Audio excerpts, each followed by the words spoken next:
So many thoughts of what could go in there now. Okay, hurricane season doesn't start till June 1st, with the National Hurricane Center taking the first steps this year of potentially moving that date to May 15th. CBS Storm Team meteorologist Brian Hutton Jr. explains why there could be a change.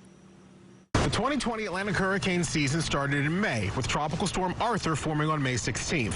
This marked the 6th straight year of a named storm forming prior to June 1st, the official start of hurricane season. Since 2000, 11 storms have formed prior to June 1st. In 1970, the average date of the first named storm was July 11th. That has shifted to June 3rd in 2019. The earlier start is likely due to sea surface temperatures, a direct result of climate change, providing fuel for storms.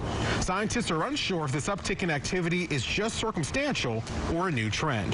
This early season activity has led the World Meteorological Organization to ask the National Hurricane Center to begin analyzing if the official start should be moved into May, similar to the Eastern Pacific season, which starts on May 15th. This year will feature the first step in making an earlier start to the year official. The National Hurricane Center will start issuing their tropical weather outlooks, where they note any disturbed weather they are monitoring, on May 15th, a full 2 weeks sooner than normal.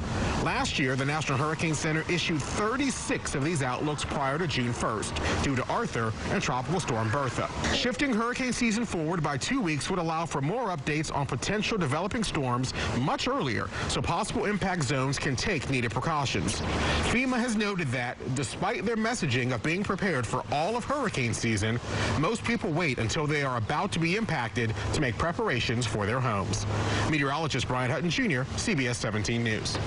Wes, I cannot believe how quickly we already are approaching hurricane season, because we're still cleaning up from last year. Yeah, that, and then we went right from hurricane season into a really just wet time here in central North Carolina. And, you know, before we know it, we'll be complaining about it's too hot now. But today, the first day of March, 3 months from today, will officially be the start of the 2021 hurricane season. And here are the Atlantic storm names we will use. Remember, we have a bank that gets rotated every 6 years. If a storm is bad enough, it'll be taken out of the name list. So this is the list we used 6 years ago. Anna, Bill, Claudette, maybe some familiar names.